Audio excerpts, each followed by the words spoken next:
ये समय उन संकल्पों का है जो अगले 25 वर्षों में देश को नई ऊंचाई पर ले जाएंगे।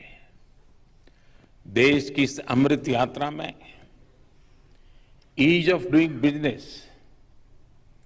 और ईज ऑफ लिविंग की तरफ ईज ऑफ जस्टिस भी उतना ही जरूरी है।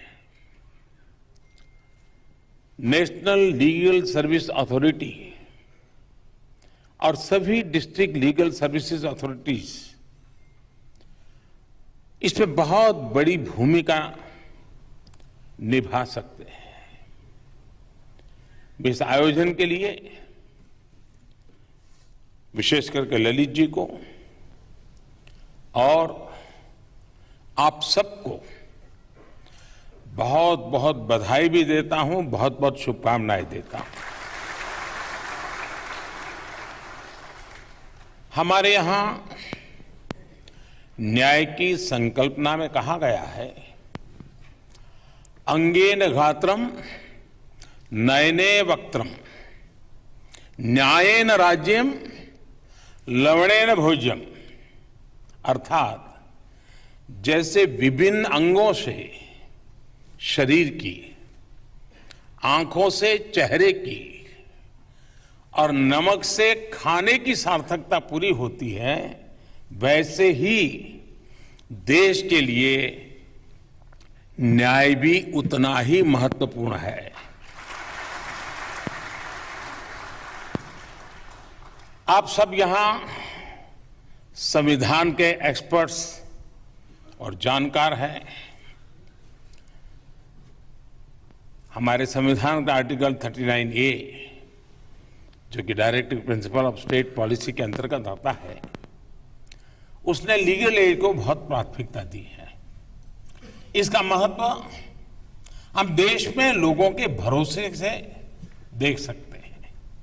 हमारे यहां सामान्य से सामान्य मानवी को ये विश्वास होता है कि अगर कोई नहीं सुनेगा तो अदालत के दरवाजे खुले हैं।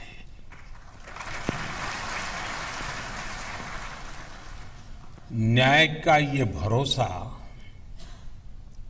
हर देशवासी को ये एहसास दिलाता है कि देश की व्यवस्थाएं उसके अधिकारों की रक्षा कर रही हैं। इसी सोच के साथ देश ने नेशनल लीगल सर्विसेज अथॉरिटी इसकी स्थापना भी की, ताकि कमजोर से कमजोर व्यक्ति को भी न्याय का अधिकार मिल सके। विशेष रूप से हमारी डिस्ट्रिक्ट लीगल सर्विस अथॉरिटीज हमारे लीगल एड सिस्टम के बिल्डिंग ब्लॉक्स की तरह है। साथियों, आप सभी जानते हैं कि किसी भी समाज के लिए जुडिशियल सिस्टम का एक्सेस जितना जरूरी है, उतना ही जरूरी जस्टिस डिलीवरी भी है।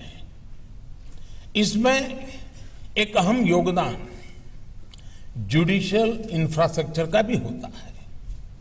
पिछले 8 वर्षों में देश के जुडिशियल इंफ्रास्ट्रक्चर को मजबूत करने के लिए तेज गति से काम हुआ है।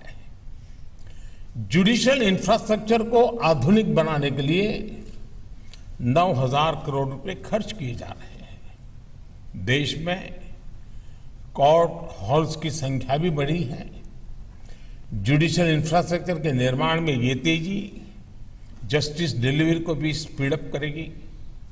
साथियों, दुनिया एक अभूतपूर्व डिजिटल रिवॉल्यूशन की साक्षी बन रही है और भारत इस रिवॉल्यूशन का प्रमुख केंद्र बनकर उभरा है।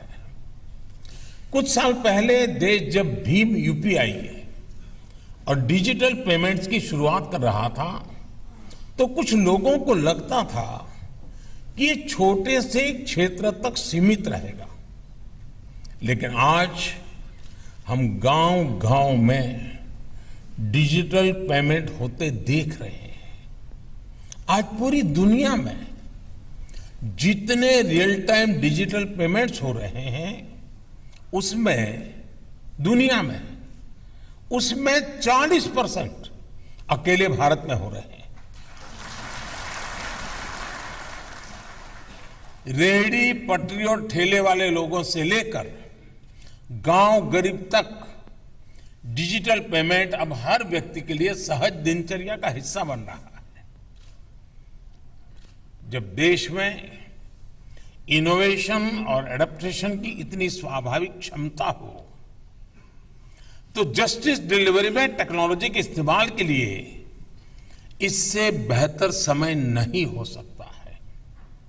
मुझे खुशी है कि सुप्रीम कोर्ट के निर्देशन में देश की न्याय व्यवस्था इस दिशा में तेजी से आगे बढ़ रही है। ई कोर्ट मिशन के तहत देश में वर्चुअल कोर्ट शुरू की जा रही है। ट्रैफिक वायोलेशन जैसे अपराधों के लिए 24 घंटे चलने वाली कोर्ट से काम करना शुरू कर दिया है। लोगों की सुविधा के लिए कोर्ट्स में वीडियो कॉन्फ्रेंसिंग इंफ्रास्ट्रक्चर का विस्तार भी किया जा रहा है। मुझे बताया गया है कि देश में डिस्ट्रिक्ट कोर्ट्स में अब तक 1 करोड़ से ज्यादा केसेस की सुनवाई वीडियो कॉन्फ्रेंसिंग के जरिए हो चुकी है। करीब करीब 60 लाख केस हाई कोर्ट्स और सुप्रीम कोर्ट में भी सुने गए हैं।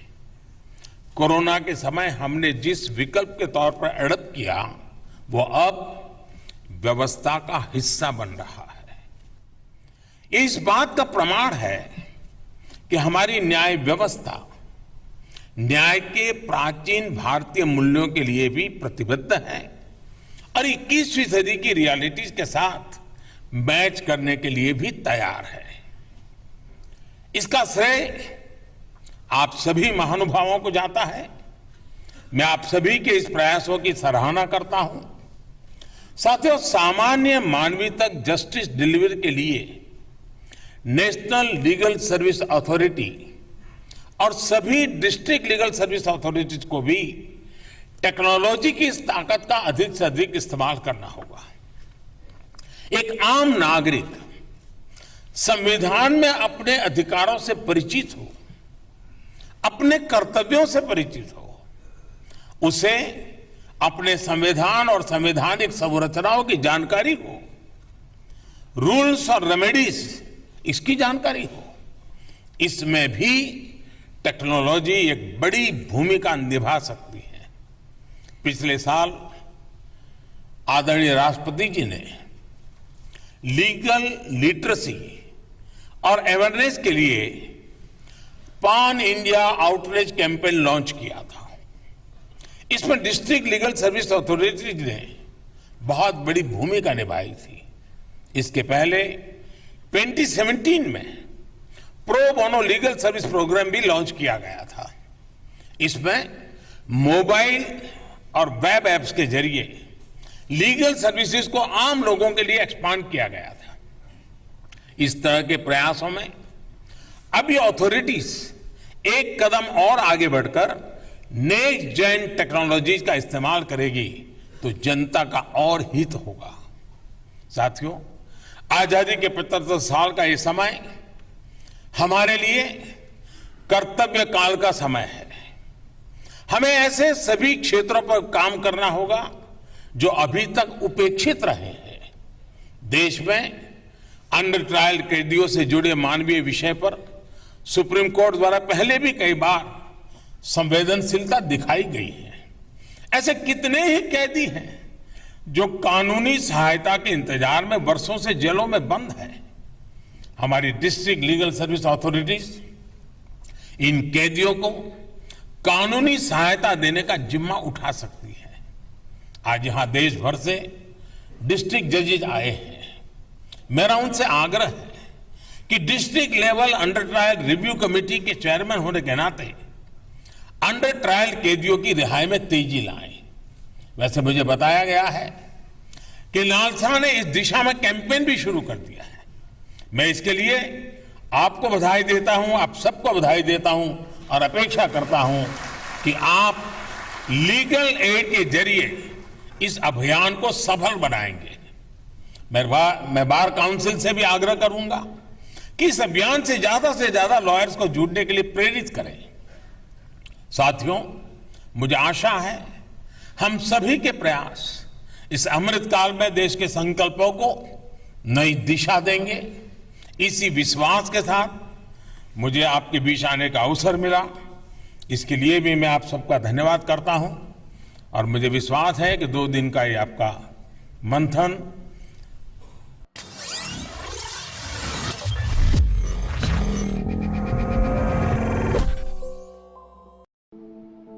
फेडरल भारत यूट्यूब चैनल को लाइक और सब्सक्राइब करें और बेल आइकन दबाकर लेटेस्ट अपडेट पाएं।